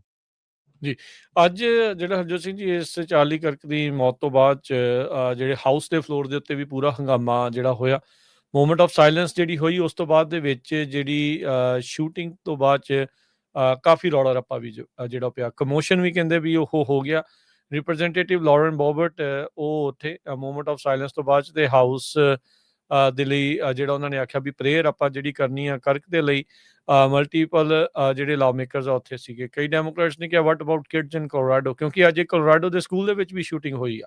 ਸੋ ਜੀ। ਸਕੂਲ ਸ਼ੂਟਿੰਗ ਹੋਈ ਆ, ਇਹ ਕਾਲਜ ਦੇ ਵਿੱਚ ਜਿਹੜੀ ਇਸ ਨੂੰ ਮਾਰਿਆ ਗਿਆ ਆ। ਤਾਂ ਉਹਨੇ ਕਿਹਾ ਵੀ ਮੈਂ ਉਸ ਟ੍ਰੈਜਡੀ ਨੂੰ ਵੀ ਰੈਫਰੈਂਸ ਕਰਨਾ ਸੀਗਾ, ਪਰ ਤੁਸੀਂ ਮੈਨੂੰ ਵਿੱਚ ਹੀ ਜਿਹੜਾ ਉਹ ਟੋਕ ਦਿੱਤਾ। ਟਰਨਿੰਗ ਪੁਆਇੰਟ ਯੂਐਸਏ ਦੇ ਨਾਲ ਕੰਮ ਕਰ ਚੁੱਕੀ ਰਿਪਰੈਜ਼ੈਂਟੇਟਿਵ ਹੈ ਨਾ, ਪੌਲੀਨਾ ਲੂਨਾ, ਫਲੋਰੀਡਾ ਤੋਂ ਆ। ਉਹ ਜਿਹੜੀ ਕਰਕ ਦੀ ਡਾਇਰੈਕਟਰ ਆਫ ਹਿਸਪੈਨਿਕ ਇੰਗੇਜਮੈਂਟ ਜਿਹੜੀ ਉਹ ਰਹੀ ਆ, ਉਹ ਖੜੀ ਹੋਈ ਤੇ ਉਹਨੇ ਡੈਮੋਕ੍ਰੇਟਸ ਦੇ ਵੱਲ ਨੂੰ ਯੈਲ ਕਰਦੇ ਹੋਏ ਕਿਹਾ ਵੀ ਤੁਹਾਡੇ ਕਰਕੇ ਇਹ ਸਾਰਾ ਕੁਝ ਵਾਪਰਿਆ ਹੈਗਾ ਆ। ਤੇ ਇਸ ਤੋਂ ਬਾਅਦ ਦੇ ਵਿੱਚ ਡੈਮੋਕ੍ਰੇਟ ਜਿਹੜੇ ਬੋਲੇ, ਉਹਨਾਂ ਦੀ ਰਿਪਰੈਜ਼ੈਂਟੇਟਿਵ ਜਹਾਨਾ ਹੇਜ਼ ਕਨੈਟੀਕਟ ਤੋਂ, ਉਹਨੇ ਕਿਹਾ ਵੀ gun violence prevention task force ਦੀ ਲੀਡਰ ਹੈ, ਕਹਿੰਦੀ ਵੀ pass some gun laws. So political violence ਜਿਹੜੀ ਉਹ ਸਕੇਰੀ ਆ ਸਾਰਿਆਂ ਦੇ ਲਈ। ਜਿਹੜੀ ਬੈਕਲੈਸ਼ ਆ ਇਸ ਟਾਈਮ ਜਿਹੜਾ ਹਰਜੋਤ ਸਿੰਘ ਜੀ ਮਸਲਾ ਇਹ ਆ, ਕਿਉਂਕਿ ਇਮੋਸ਼ਨਸ ਬਹੁਤ ਭਾਰੀ ਹੁੰਦੇ ਨੇ ਜਦੋਂ ਇਦਾਂ ਦੀ ਕੋਈ ਵੀ ਵਰਤਾਰਾ ਜਿਹੜਾ ਉਹ ਵਾਪਰਦਾ। ਇਹਦੇ ਵਿੱਚ ਤਾਂ ਕੋਈ ਦੋ ਰਾਵਾਂ ਨਹੀਂ, ਕੋਈ ਵੀ ਜਾਨ, ਹਰ ਇੱਕ ਜਾਨ ਜਿਹੜੀ ਉਹ ਕੀਮਤੀ ਆ, ਚਾਹੇ ਉਹ ਚਾਰਲੀ ਕਰਕ ਦੀ ਸੀ ਤੇ ਚਾਹੇ ਉਹ ਕਿਸੇ ਸਕੂਲ ਸ਼ੂਟਿੰਗ ਦੇ ਵਿੱਚ ਨਿਹੱਥੇ ਬੱਚੇ ਆ, ਉਹਨਾਂ ਦੀ ਵੀ ਉਸੇ ਤਰੀਕੇ ਦੇ ਨਾਲ ਜਾਨ ਜਿਹੜੀ ਉਹ ਕੀਮਤੀ ਆ। ਪਰ ਕਿਉਂਕਿ ਇਹ ਹੁਣ ਆਬਵੀਅਸਲੀ ਗੱਲ ਆ ਵੀ ਇੱਕ ਰਾਈਜ਼ਿੰਗ ਸਟਾਰ ਸੀਗਾ, ਇਸ ਨੂੰ ਪੋਲੀਟੀਕਲ ਅਸੈਸੀਨੇਸ਼ਨ ਦੱਸਿਆ ਜਿਹੜਾ ਉਹ ਜਾ ਰਿਹਾ ਆ। ਉਸ ਟਾਈਮ ਦੇ ਉੱਤੇ ਮਾਹੌਲ ਫਿਰ ਉਹ ਗਰਮਾ ਜਾਂਦਾ ਜਦੋਂ ਇਦਾਂ ਦੇ ਤੱਤੇ ਬਿਆਨ ਦੋਨੋਂ ਤਰਫੋਂ ਜਿਹੜੇ ਉਹ ਆਉਣਗੇ। ਸੋ ਉਹ ਤਾਂ ਜਦੋਂ ਚੰਗੀ ਗੱਲ ਇਹ ਆ ਵੀ ਤਕਰੀਬਨ ਸਾਰੇ ਹੀ ਲੀਡਰਸ ਨੇ ਇਸ ਦੇ ਵਿੱਚ ਸੰਜੀਦਗੀ ਦਿਖਾਉਂਦੇ ਹੋਏ ਇਸ ਦੀ ਜਿਹੜੀ ਆ ਉਹ ਕੜੀ ਨਿੰਦਾ ਇਸ ਦੇ ਵਿੱਚ ਕੀਤੀ ਹੈਗੀ ਆ। ਸੋ ਕਹਿੰਦੇ ਵੀ ਇਹ ਸਾਰੇ ਕਾਸੇ ਦੇ ਬਾਵਜੂਦ ਜਦੋਂ ਫਲੋਰ ਦੇ ਉੱਤੇ ਮਾਈਕ ਜੌਨਸਨ ਆ, ਉਹਨਾਂ ਨੇ ਕਿਹਾ ਵੀ ਜਿਹੜਾ ਕਰਕ ਦੇ ਲਈ ਜਿਹੜੀ ਪ੍ਰੇਅਰ ਆ ਉਹ ਹਾਊਸ ਦੇ ਫਲੋਰ ਦੇ ਉੱਤੇ ਹੋਊਗੀ। ਕਈ ਡੈਮੋਕ੍ਰੇਟਸ ਨੇ ਇਸ ਦੇ ਵਿੱਚ ਓਬਜੈਕਸ਼ਨ ਵੀ ਜਿਹੜੀ ਉਹ ਲਾਈ ਸੀ। ਸੋ ਪੋਲੀਟੀਕਲ ਵਾਇਲੈਂਸ ਨੂੰ ਡਿਨਾਊਂਸ ਕੀਤਾ ਗਿਆ ਆ, ਪਰ ਅਫਸੋਸ ਦੇ ਨਾਲ ਇੱਕ ਕੰਜ਼ਰਵੇਟਿਵ ਕਹਿ ਲਓ ਵੀ ਵੌਇਸ ਕੰਜ਼ਰਵੇਟਿਵ ਐਕਟਿਵਿਸਟ, ਉਸ ਦੀ ਜਾਨ ਜਿਹੜੀ ਆ ਉਹ ਚਲੇ ਗਈ ਆ। ਕਿਹਨੇ ਕੀਤੀ, ਕੀ ਉਹ ਕੀਤਾ, ਕੀ ਮੋਟਿਵ ਆ, ਉਹ ਹੁਣ ਹੌਲੀ-ਹੌਲੀ ਸਾਹਮਣੇ ਆਵੇਗਾ। ਅਗਲੀ ਖਬਰ ਵੱਲ ਚੱਲੀਏ ਤੇ ਕੈਲੀਫੋਰਨੀਆ ਦੇ ਵਿੱਚ ਕੈਲੀਫੋਰਨੀਆ ਦੀ ਅਸੈਂਬਲੀ ਨੇ ਜਿਹੜਾ ਐਸਬੀ 509 ਬਿੱਲ ਆ ਟਰਾਂਸਨੈਸ਼ਨਲ ਰਿਪਰੈਸ਼ਨ ਵਾਲਾ, ਉਹ ਅੱਜ ਪਾਸ ਕਰ ਦਿੱਤਾ। ਫਲੋਰ ਦੇ ਵਿੱਚ ਜਿਹੜੇ 47 ਜਣਿਆਂ ਨੇ ਹੱਕ ਦੇ ਵਿੱਚ ਵੋਟ ਪਾਈ ਤੇ 0 ਜਣੇ ਨੇ ਅਗੇਂਸਟ ਵੋਟ ਪਾਈ। ਤੁਹਾਨੂੰ ਸਾਰਿਆਂ ਨੂੰ ਪਤਾ ਹੀ ਆ ਵੀ ਇਹ ਜਿਹੜਾ ਬਿੱਲ ਆ ਆਪਣੇ ਅਸੈਂਬਲੀ ਵੂਮਨ ਜਸਮੀਤ ਕੌਰ ਬੈਂਸ ਤੇ ਐਨਾ ਕੈਬਰੇਲੋ, ਇਹ ਦੋਨੋਂ ਲੈ ਕੇ ਆਏ ਆ। ਪਰ ਹੁਣ ਤੱਕ ਤੁਹਾਨੂੰ ਬਹੁਤ ਸਾਰੇ ਲੋਕ ਖੁਸ਼ ਵੀ ਹੋਣਗੇ ਵੀ ਹਾਂ, ਬਹੁਤ ਵਧੀਆ ਹੋਇਆ ਇਹ ਬਿੱਲ ਅਸੈਂਬਲੀ 'ਚੋਂ ਪਾਸ ਹੋ ਗਿਆ। ਹੁਣ ਅੱਗੇ ਸੈਨੇਟ 'ਚ ਜਾਣਾ ਜਾਂ ਗਵਰਨਰ ਕੋਲ ਜਾਣਾ, ਬਹੁਤ ਸਾਰੀਆਂ ਇਹ ਖਬਰਾਂ ਆ ਰਹੀਆਂ ਵੀ ਗਵਰਨਰ ਇਸ ਨੂੰ ਟਾਰਪੀਡੋ ਕਰਨ ਦੀ ਕੋਸ਼ਿਸ਼ ਕਰ ਰਿਹਾ ਹੈਗਾ। ਹੋ ਸਕਦਾ ਗਵਰਨਰ ਜਿਹੜਾ ਕੈਲੀਫੋਰਨੀਆ ਦਾ ਇਸ ਨੂੰ ਵੀਟੋ ਵੀ ਕਰਦਾ ਹੈ। ਸੋ ਆਪਾਂ ਸਾਰਿਆਂ ਨੂੰ ਗਵਰਨਰ ਦੇ ਉੱਤੇ ਹੁਣ ਪ੍ਰੈਸ਼ਰ ਪਾਉਣਾ ਪੈਣਾ ਹੈਗਾ। ਵੱਖ-ਵੱਖ ਆਰਗੇਨਾਈਜੇਸ਼ਨਸ, ਵੱਖ-ਵੱਖ ਗੁਰੂ ਘਰਾਂ ਦੀਆਂ ਕਮੇਟੀਆਂ, ਹੋਰ ਜਿਹੜੀਆਂ ਨਾਨ ਪ੍ਰੋਫਿਟ ਆਰਗੇਨਾਈਜੇਸ਼ਨਸ ਆ, ਉਹ ਇਸ ਇਸ਼ੂ ਦੇ ਉੱਤੇ ਸਲਾਹ ਕਰ ਰਹੀਆਂ ਹੈਗੀਆਂ। ਕੱਲ੍ਹ ਤੱਕ ਜੇ ਕੀ ਜਿਹੜਾ ਫਿਊਚਰ 'ਚ ਕੀ ਹੋਣਾ ਆ, ਕੀ ਆਪਾਂ ਸਾਰਿਆਂ ਨੇ ਰਲ ਕੇ ਕਰਨਾ ਹੈਗਾ, ਉਹ ਜ਼ਰੂਰ ਆਪਾਂ ਤੁਹਾਡੇ ਨਾਲ ਸਾਂਝਾ ਕਰਾਂਗੇ। ਨਹੀਂ, ਬਿਲਕੁਲ। ਸੋ 47-0 ਦੇ ਨਾਲ ਫਲੋਰ ਦੇ ਉੱਤੇ ਜਿਹੜਾ ਇਹ ਬਿੱਲ ਆ ਇਹ ਪਾਸ ਹੋ ਗਿਆ। ਅਸੈਂਬਲੀ ਦੇ ਵਿੱਚ 3rd ਜਿਹੜੀ ਇਸ ਦੀ ਰੀਡਿੰਗ ਸੀਗੀ, ਤੇ ਹੁਣ ਜਿਹੜਾ ਆ ਇਹ ਆਪਣੇ ਅਗਲੇ ਕਦਮ ਦੇ ਵੱਲ ਵਧੇਗਾ, ਜਿੱਥੇ ਇਹ ਗੱਲ ਵੀ ਸਾਹਮਣੇ ਆ ਰਹੀ ਆ ਵੀ ਸ਼ਾਇਦ ਸੈਨੇਟ ਦੇ ਵਿੱਚ ਦੁਬਾਰਾ ਜਾਊਗਾ, ਤੇ ਇੱਕ ਚਰਚਾ ਇਹ ਵੀ ਆ ਵੀ ਨਹੀਂ, ਸਿੱਧਾ ਗਵਰਨਰ ਦੇ ਕੋਲ ਜਿਹੜਾ ਉਹ ਜਾਵੇਗਾ। ਸੋ ਇਹ ਬਿੱਲ ਕੱਲ੍ਹ ਵੀ ਪਹਿਲਾਂ ਡਾਕਟ ਦੇ ਉੱਤੇ ਰੱਖਣ ਦੀ ਕੋਸ਼ਿਸ਼ ਸੀਗੀ, ਪਰ ਇਹ ਮਿਸ ਹੋ ਗਿਆ ਸੀਗਾ। ਪਰ ਅੱਜ ਜਿਹੜਾ ਇਹ ਬਿੱਲ SB 509 ਡਾਕਟ 'ਤੇ ਆਇਆ ਆ, ਉਸ ਦੇ ਵਿੱਚ ਤੇ ਫਲੋਰ ਦੇ ਉੱਤੇ ਵੋਟ ਜਿਹੜੀ ਹੋਈ ਆ, ਤੇ ਵੋਟ ਤੋਂ ਬਾਅਦ ਦੇ ਵਿੱਚ ਇਹ ਉੱਥੇ ਸਰਬਸੰਮਤੀ ਦੇ ਨਾਲ ਪਾਸ ਹੋ ਗਿਆ ਆ। ਅਸੈਂਬਲੀ ਮੈਂਬਰ ਜਸਮੀਤ ਬੈਂਸ ਤੇ ਅਸੈਂਬਲੀ ਮੈਂਬਰ ਐਸਮਰਲਡਾ ਸੋਰੀਆ ਦੋਨਾਂ ਨੇ ਇਸ ਬਿੱਲ ਦੇ ਹੱਕ ਦੇ ਵਿੱਚ ਭਾਸ਼ਣ ਦਿੰਦਿਆਂ ਹੋਇਆਂ ਸਾਰਿਆਂ ਨੂੰ ਸਪੋਰਟ ਕਰਨ ਦੇ ਲਈ ਜਿਹੜਾ ਉਹ ਆਖਿਆ। ਵਿਰੋਧ ਦੇ ਵਿੱਚ ਇੱਕ ਵੀ ਆਵਾਜ਼ ਨਹੀਂ ਸੀਗੀ, ਤੇ ਇਹ ਬਿੱਲ ਸਿੱਧਾ ਵੋਟ ਵੱਲ ਨੂੰ ਫਿਰ ਗਿਆ, ਤੇ ਵੋਟ ਜਿਹੜੀ ਆ 47-0 ਦੇ ਨਾਲ ਉੱਥੇ ਪਾਸ ਹੋਈ। ਇਹ ਵੀ ਦੱਸਦੀ ਜਾਈਏ ਵੀ ਇਹ ਜਿਹੜਾ ਫਾਈਨਲ ਨੰਬਰ ਹੈ ਇਹ ਚੇਂਜ ਹੋ ਸਕਦਾ ਆ। ਕਾਰਨ ਇਹ ਆ ਵੀ ਕਈ ਜਿਹੜੇ ਅਸੈਂਬਲੀ ਮੈਂਬਰਸ ਆ ਉਹ ਛੁੱਟੀ ਤੇ ਹੁੰਦੇ ਆ ਜਾਂ ਉਸ ਟਾਈਮ ਮੌਜੂਦ ਨਹੀਂ ਹੁੰਦੇ, ਉਹਨਾਂ ਨੂੰ ਬਾਅਦ ਦੇ ਵਿੱਚ ਵੋਟ ਪਾਉਣ ਦਾ ਮੌਕਾ ਜਿਹੜਾ ਉਹ ਮਿਲਦਾ ਹੈ। 41 ਵੋਟਾਂ ਹੀ ਚਾਹੀਦੀਆਂ ਸੀਗੀਆਂ ਇਸ ਨੂੰ ਪਾਸ ਹੋਣ ਦੇ ਲਈ, ਪਰ 47-0 ਦੇ ਨਾਲ ਜਿਹੜਾ ਇਹ ਬਿੱਲ ਆ ਉਹ ਅਸੈਂਬਲੀ ਦੇ ਫਲੋਰ ਦੇ ਉੱਤੋਂ ਪਾਸ ਹੋ ਚੁੱਕਾ ਆ। ਸਭ ਨੂੰ ਹੀ ਪਤਾ ਆ, ਸੈਨੇਟ ਦੀਆਂ ਕਮੇਟੀਆਂ ਤੋਂ ਲੈ ਕੇ ਸੈਨੇਟ ਦੇ ਫਲੋਰ 'ਚ, ਅਸੈਂਬਲੀ ਦੀਆਂ ਕਮੇਟੀਆਂ ਤੋਂ ਲੈ ਕੇ ਅੱਜ ਅਸੈਂਬਲੀ ਦੇ ਫਲੋਰ ਤੱਕ ਇਸ ਬਿੱਲ ਨੂੰ ਆਪਾਂ ਅੱਗੇ ਕਾਮਯਾਬੀ ਦੇ ਨਾਲ ਅੱਗੇ ਜਿਹੜਾ ਉਹ ਵਧਾਇਆ ਹੈਗਾ ਆ। ਸੋ ਸਾਰਿਆਂ ਦਾ ਹੀ ਆਪਾਂ ਧੰਨਵਾਦ ਇਸ ਦੇ ਵਿੱਚ ਕਰਦੇ ਹਾਂ। ਪਰ ਜਿੱਦਾਂ ਹਰਜੋਤ ਸਿੰਘ ਜੀ ਨੇ ਦੱਸਿਆ, ਜ਼ਿਕਰ ਕੀਤਾ ਵੀ ਅਜੇ ਜਿੱਤ ਪੂਰੀ ਨਹੀਂ ਹੋਈ। ਜਿੱਤ ਉਦੋਂ ਹੋਣੀ ਆ ਜਦੋਂ ਇਹ ਜਿਹੜਾ TNR ਦਾ SB 509 ਬਿੱਲ ਆ ਉਹ ਪਾਸ ਹੋ ਜਾਊਗਾ, ਤੇ ਗਵਰਨਰ ਵੀ ਇਸ ਦੇ ਉੱਤੇ ਜਿਹੜਾ ਉਹ ਸਾਈਨ ਕਰ ਦੇਵੇਗਾ। ਸੋ ਆਪਾਂ ਨੂੰ ਜਿਹੜਾ ਦਬਾਅ ਆ ਉਹ ਲਗਾਤਾਰ ਜਿਹੜਾ ਉਹ ਬਣਾ ਕੇ ਰੱਖਣਾ ਪਵੇਗਾ। ਸੈਨੇਟ ਦੇ ਵਿੱਚ ਜੇ ਜਾਂਦਾ, ਤੇ ਸੈਨੇਟ ਦੇ ਜਿਹੜੇ ਸਟੇਟ ਸੈਨੇਟਰਸ ਆ ਉਹਨਾਂ ਨੂੰ ਆਪਣੀ ਈਮੇਲ ਕਰਨੀ ਨਾ ਭੁੱਲਿਓ, ਚਿੱਠੀ ਲਿਖਣੀ ਨਾ ਭੁੱਲਿਓ, ਕਾਲ ਕਰਨਾ ਨਾ ਭੁੱਲਿਓ, ਤੇ ਗਵਰਨਰ ਦੇ ਆਫਿਸ ਦੇ ਵਿੱਚ ਗਵਰਨਰ ਨੂੰ ਵੀ ਜਿਹੜੀ ਈਮੇਲ ਕਰਨੀ, ਚਿੱਠੀ ਲਿਖਣੀ ਜਾਂ ਕਾਲ ਕਰਨੀ ਜਿਹੜੀ ਉਹ ਨਾ ਭੁੱਲਿਓ, ਤਾਂ ਜੋ SB 509 ਦੇ ਉੱਤੇ ਉਸ ਦਾ ਉਹ ਜਿਹੜਾ ਉਹ ਪਾਸ ਕਰੇ। ਇਹ ਨਾ ਹੋਵੇ ਵੀ ਅੰਦਰ ਖਾਤੇ ਜਿਹੜੇ ਆ ਜਿਨ੍ਹਾਂ ਦੇ ਕੰਨ ਨਜ਼ਦੀਕ, ਜੇ ਗਵਰਨਰ ਦੇ ਕੰਨ ਦੇ ਜਿਹੜੇ ਲੋਕ ਨਜ਼ਦੀਕ ਆ, ਕਿਤੇ ਉਹ ਫੂਕ ਮਾਰ ਕੇ ਬਿੱਲ ਨੂੰ ਫੇਲ ਨਾ ਕਰਵਾ ਦੇਣ। ਸੋ ਆਪਣੀ ਕਮਿਊਨਿਟੀ ਨੂੰ, ਆਪਣੀ ਆਰਗੇਨਾਈਜੇਸ਼ਨਸ ਨੂੰ ਜੰਗੀ ਪੱਧਰ ਦੇ ਉੱਤੇ ਇਸ ਦੇ ਉੱਤੇ ਕੰਮ ਲਗਾਤਾਰ ਕਰਦੇ ਰਹਿਣ ਦੀ ਜਿਹੜੀ ਆ ਕੋਸ਼ਿਸ਼ ਆ ਉਹ ਕਰਨੀ ਚਾਹੀਦੀ ਹੈ, ਤੇ ਕਮਿਊਨਿਟੀ ਨੂੰ ਇਸ ਦੇ ਵਿੱਚ ਪੂਰਾ ਸਾਥ ਦਿੰਦੇ ਰਹਿਣਾ ਆ, ਬਿਲਕੁਲ ਅਖੀਰ ਤੱਕ, ਜਿੰਨੀ ਦੇਰ ਤੱਕ ਇਹ ਬਿੱਲ ਕਾਨੂੰਨ ਨਹੀਂ ਬਣ ਜਾਂਦਾ। ਸੋ ਇਸ ਬਿੱਲ ਦੇ ਕਾਨੂੰਨ ਬਣਨ ਦੇ ਨਾਲ ਹੋਊਗਾ ਕਿ ਵੀ ਜਿਹੜੀ ਆਫਿਸ ਆਫ ਐਮਰਜੈਂਸੀ ਸਰਵਿਸਿਜ਼ ਆ ਉਸ ਦੇ ਵਿੱਚ ਵਿਸ਼ੇਸ਼ ਤੌਰ ਦੇ ਉੱਤੇ ਟਰਾਂਸਨੈਸ਼ਨਲ ਰਿਪਰੈਸ਼ਨ ਦੀ ਜਿਹੜੀ ਟ੍ਰੇਨਿੰਗ ਆ ਉਹ ਦਿੱਤੀ ਜਾਊਗੀ। ਲਾ ਐਨਫੋਰਸਮੈਂਟ ਏਜੰਸੀਜ਼ ਨੂੰ ਜਿਹੜਾ ਉਹ ਪਤਾ ਲੱਗ ਸਕੂਗਾ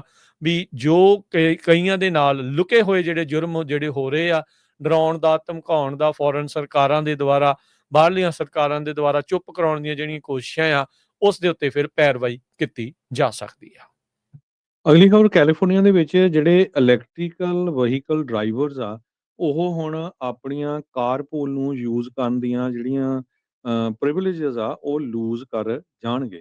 California clean air vehicle decal program ਜੋ ਸੀ, ਇਹ ਐਂਡ ਹੋਣ ਜਾ ਰਿਹਾ ਆ। ਸੋ 5 ਲੱਖ ਦੇ ਕਰੀਬ ਜਿਹੜੀਆਂ ਇਲੈਕਟ੍ਰਿਕ ਵਹੀਕਲਸ ਆ, ਇਹਦੇ ਨਾਲ ਅਸਰ ਹੋਊਗਾ। ਪਹਿਲਾਂ ਕੀ ਹੁੰਦਾ ਸੀ, ਜੇ ਤੁਹਾਡੇ ਕੋਲ ਇਲੈਕਟ੍ਰਿਕ ਵਹੀਕਲ ਆ, ਤੁਸੀਂ ਉਹ ਕਾਰਪੂਲ ਵਾਲੀ ਲੇਨ 'ਚ ਜਾ ਸਕਦੇ ਸੀ, ਕਿਉਂਕਿ ਤੁਹਾਡੇ ਉਹ ਇਲੈਕਟ੍ਰਿਕ ਵਹੀਕਲ ਦਾ ਡੈਕਲ ਲੱਗਾ ਹੁੰਦਾ ਸੀ। ਗਵਰਨਰ ਗੈਬਨ ਨਿਊਸਮ ਨੇ ਇਹ ਸਾਰੇ ਕਾਸੇ ਨੂੰ ਰਿਪਬਲਿਕਨ ਤੇ ਟਰੰਪ ਉਹਨਾਂ ਦੇ ਉੱਤੇ ਬਲੇਮ ਕੀਤਾ ਹੈਗਾ। ਕਹਿੰਦੇ ਇਹਦੇ ਨਾਲ ਟ੍ਰੈਫਿਕ ਜਾਮ ਹੋਊਗੇ। ਤੇ ਪਰ ਕਹਿੰਦੇ ਵੀ ਘੱਟ ਰੇਟ ਦੇ ਉੱਤੇ ਕੁਛ ਏਰੀਆਜ਼ ਦੇ ਵਿੱਚ ਜਿਹੜੇ ਡਰਾਈਵਰਸ ਆ, ਉਹ ਪੈਸੇ ਦੇ ਕੇ ਜਿਹੜਾ ਉਹ ਡੈਕਲ ਲੈ ਸਕਦੇ ਆ, ਜੋ ਕਿ ਯੂਜ਼ਫੁਲ ਹੋਊਗਾ। ਪਰ ਅਕਤੂਬਰ 1 ਤੋਂ ਜਿਹੜੇ ਵੀ ਮੋਟਰਿਸਟ ਦੇ ਕੋਲ ਇਲੈਕਟ੍ਰਿਕ ਵਹੀਕਲ ਹੈਗੀ ਆ, ਉਹ ਹੁਣ ਕਾਰਪੂਲ ਲੇਨ ਦੇ ਵਿੱਚ ਨਹੀਂ ਜਾ ਸਕਦੇ। ਇਫ ਜੇ ਉਹ ਇਕੱਲੇ ਜਾਣੇ ਚਲਾ ਰਹੇ, ਪਰ ਜਦੋਂ ਇੱਕ ਨਾਲੋਂ ਜ਼ਿਆਦੇ ਆ, ਫਿਰ ਤਾਂ ਦੂਸਰੇ ਵੀ ਜਾ ਸਕਦੇ ਹੈਗੇ ਆ। ਇਹ ਉਹਨਾਂ ਨੂੰ ਇੱਕ ਪ੍ਰਿਵਿਲੇਜ ਸੀ, ਜਦੋਂ ਤੁਸੀਂ ਇਲੈਕਟ੍ਰਿਕ ਵਹੀਕਲ ਬਾਈ ਕਰਦੇ ਆ, ਵੀ ਭਾਈ ਅਸੀਂ ਕਾਰਪੂਲ ਲੇਨ 'ਚ ਜਾ ਸਕਦੇ ਹੈਗੇ। ਜੀ। ਅਗਲੀ ਜਿਹੜੀ ਹਰਜੋਤ ਸਿੰਘ ਜੀ ਗੱਲ ਕਰਦੇ ਜਾਈਏ, ਸਾਬਕਾ ਐਫਪੀਆਈ ਦੇ ਅਧਿਕਾਰੀ ਜਿਹੜੇ ਫਾਇਰ ਕੀਤੇ ਗਏ ਆ, ਜਿਹੜੇ ਕੈਸ਼ ਪਟੇਲ ਤੇ ਪੈਮ ਬੌਂਡੀ ਦੇ ਦੁਆਰਾ, ਉਹਨਾਂ ਨੇ ਰਿਟੈਲੀਏਸ਼ਨ ਦੇ ਕਰਦਿਆਂ ਕਹਿੰਦੇ ਵੀ ਉਹਨਾਂ ਉਲਟ ਲਾਸੂਟ ਦਰਜ ਕਰਵਾ ਦਿੱਤਾ ਆ। ਸੋ ਜਿਹੜਾ ਲਾਸੂਟ ਆ, ਉਹਦੇ ਵਿੱਚ ਇਹ ਦੋਸ਼ ਆ ਬ੍ਰਾਇਨ ਡ੍ਰਿਫਟਕॉल ਨੂੰ ਜਿਹੜਾ ਉਹ ਦੱਸਿਆ ਗਿਆ ਆ ਵੀ ਜਿਹੜੇ ਫਾਰਮਰ ਐਕਟਿੰਗ ਐਫਬੀਆਈ ਦੇ ਡਾਇਰੈਕਟਰ ਆ, ਵੀ ਉਹਨਾਂ ਨੂੰ ਧੱਕੇ ਦੇ ਨਾਲ ਬਾਹਰ ਦਾ ਰਸਤਾ ਆ ਜਿਹੜਾ ਉਹ ਦਿਖਾਇਆ ਗਿਆ, ਤੇ ਕਹਿੰਦੇ ਵੀ ਉਹ ਕੁਛ ਵੀ ਨਹੀਂ ਸੀ ਅਜਿਹਾ ਕਰ ਸਕਦੇ ਜਿਸ ਦੇ ਨਾਲ ਇਹ ਜਿਹੜੀਆਂ ਫਾਇਰਿੰਗਸ ਆ ਉਹ ਰੁਕ ਸਕਣ। ਸੋ ਕਹਿੰਦੇ ਵੀ FBI ਨੇ ਪ੍ਰੈਜ਼ੀਡੈਂਟ ਨੂੰ ਜੇਲ੍ਹ ਦੇ ਵਿੱਚ ਪਾਉਣ ਦੀ ਕੋਸ਼ਿਸ਼ ਕੀਤੀ, ਤੇ ਇਸ ਚੀਜ਼ ਨੂੰ ਜਿਹੜਾ ਉਹ ਭੁੱਲੇ ਨਹੀਂ ਆ, ਤੇ ਉਸ ਦਾ ਜਿਹੜਾ ਬਦਲਾ ਆ ਉਹ ਸਾਡੇ ਕੋਲੋਂ ਲਿਆ ਗਿਆ ਹੈਗਾ ਆ। ਸੋ 3 ਸਾਬਕਾ FBI ਦੇ ਅਧਿਕਾਰੀਆਂ ਦੇ ਦੁਆਰਾ ਅਟਾਰਨੀ ਜਨਰਲ ਪੈਮ ਬੌਂਡੀ, FBI ਦੇ ਡਾਇਰੈਕਟਰ ਕੈਸ਼ ਪਟੇਲ, ਇਹਨਾਂ ਦੇ ਉਲਟ ਲਾਸੂਟ ਜਿਹੜੇ ਆ ਉਹ ਦਰਜ ਕਰਾਏ ਆ, ਜਿਹੜੇ ਫਾਇਰਿੰਗ ਦੇ ਆਰਡਰ ਇਹਨਾਂ ਨੂੰ ਮਿਲੇ ਸੀਗੇ। ਕਹਿੰਦੇ ਵੀ ਵਾਈਟ ਹਾਊਸ ਤੇ ਜਸਟਿਸ ਡਿਪਾਰਟਮੈਂਟ ਨੇ ਪੋਲੀਟੀਕਲੀ ਰਿਟੈਲੀਏਟ ਸਾਡੇ ਉਲਟ ਕੀਤਾ ਆ। ਪ੍ਰੈਜ਼ੀਡੈਂਟ ਟਰੰਪ ਉਹਨਾਂ ਨੇ ਕਹਿੰਦੇ ਵੀ ਕੈਲੀਫੋਰਨੀਆ ਦੇ ਉਹ ਜਿਹੜੇ ਡੈਮਸ ਆ, ਉਹ ਆਪਣੇ ਐਡਮਿਨਿਸਟ੍ਰੇਸ਼ਨ ਦੇ ਕਬਜ਼ੇ ਵਿੱਚ ਲੈ ਲਏ ਆ, ਜਿਨ੍ਹਾਂ ਤੇ ਗਵਰਨਰ ਗੈਬਨ ਨਿਊਸਮ ਆ, ਉਹਨਾਂ ਦੇ ਉੱਤੇ ਹੁਣ ਕਾਫੀ ਜ਼ਿਆਦਾ ਪ੍ਰੈਸ਼ਰ ਆ। ਇਹ ਉਹੀ ਡੈਮਸ ਦੀ ਲੜਾਈ ਆ ਜਿੱਥੇ ਗਵਰਨਰ ਹੁਣੀ ਕਹਿੰਦੇ ਆ ਵੀ ਅਸੀਂ ਉਹ ਮੱਛੀਆਂ ਨੂੰ ਬਚਾਉਣਾ ਹੈਗਾ ਆ, ਪਰ ਜਿਹੜੇ ਫਾਰਮਰਸ ਆ, ਲੋਕ, ਉਹ ਕਹਿੰਦੇ ਵੀ ਸਾਨੂੰ ਖੇਤਾਂ ਨੂੰ ਪਾਣੀ ਜਿਹੜਾ ਮਿਲਣਾ ਚਾਹੀਦਾ ਹੈਗਾ ਆ। ਸੋ ਇਹ ਹੁਣ ਫੈਡਰਲ ਗਵਰਨਮੈਂਟ ਦੇ ਕੋਲ ਜਿਹੜਾ ਪ੍ਰੋਜੈਕਟ ਆ, ਉਹ ਚਲੇ ਜਾਊਗਾ। PG&E ਦਾ ਪੋਟਰ ਵੈਲੀ ਪ੍ਰੋਜੈਕਟ ਜਿਹੜਾ ਕੈਲੀਫੋਰਨੀਆ ਦੇ ਵਿੱਚ ਹੈਗਾ ਆ। ਇਹ ਇੱਕ ਜਗ੍ਹਾ ਇਹ ਵੀ ਹੋਇਆ ਸੀ ਵੀ ਇਹ ਜਿਹੜੇ ਡੈਮ ਹੈਗੇ 2, ਉਹ ਬੰਦ ਕੀਤੇ ਜਾਣ ਤੇ ਉਹਨਾਂ ਦਾ ਜਿਹੜਾ ਪਾਣੀ ਆ, ਉਹ ਐਲ ਰਿਵਰ, ਜੋ ਰਸ਼ੀਅਨ ਰਿਵਰ ਦੇ ਵਿੱਚ ਜਾਂਦਾ ਹੈ, ਉਹਦੇ ਵਿੱਚ ਮਿਲਾ ਦਿੱਤਾ ਜਾਵੇ। ਐਲ ਰਿਵਰ ਜਿਹੜਾ ਆ, ਉਹਦੇ 'ਚ ਸਾਲਮੋਨ ਪਾਪੂਲੇਸ਼ਨ ਆ ਕਾਫੀ, ਉਸ ਕਰਕੇ ਇਹ ਬੰਦ ਨਹੀਂ ਕਰ ਦਿੱਤਾ ਗਿਆ ਸੀਗਾ। ਤੇ ਉਹ ਪਾਣੀ ਫਿਰ ਯੂਜ਼ ਨਹੀਂ ਹੁੰਦਾ, ਜੇ ਖੇਤਾਂ ਵਾਲਿਆਂ ਨੇ ਯੂਜ਼ ਕਰਨਾ ਜਾਂ ਹੋਰ ਕਿਸੇ ਨੇ, ਮੁੜ ਕੇ ਉਹ ਜਿਹੜਾ ਵੇਸਟ ਹੁੰਦਾ ਸੀ ਇੱਕ ਤਰ੍ਹਾਂ ਦੇ ਨਾਲ।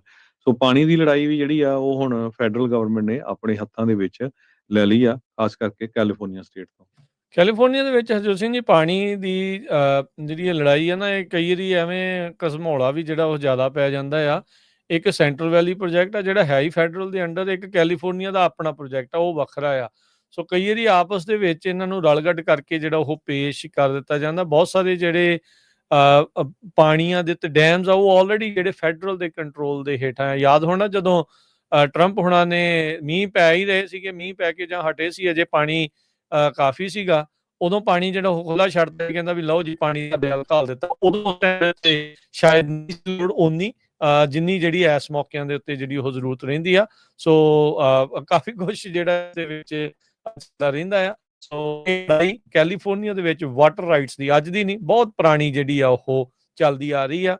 ਖਾਸ ਕਰਕੇ ਉਦੋਂ ਤੋਂ ਜਦੋਂ ਕੈਲੀਫੋਰਨੀਆ ਦੇ ਕੋਲ ਮਨੀ ਨਹੀਂ ਸੀਗੀ, ਤੇ ਫੈਡਰਲ ਸਰਕਾਰ ਨੇ ਉਦੋਂ ਮਨੀ ਦੇ ਕੇ ਸੈਂਟਰਲ ਵੈਲੀ ਪ੍ਰੋਜੈਕਟ ਜਿਹੜਾ ਉਹ ਬਣਾਇਆ ਸੀ, ਜਿਸ ਕਰਕੇ ਉਹਨਾਂ ਪਾਣੀਆਂ ਦੇ ਉੱਤੇ ਕੰਟਰੋਲ ਫੈਡਰਲ ਸਰਕਾਰ ਦਾ ਹੀ ਰਹਿੰਦਾ ਹੈਗਾ ਆ।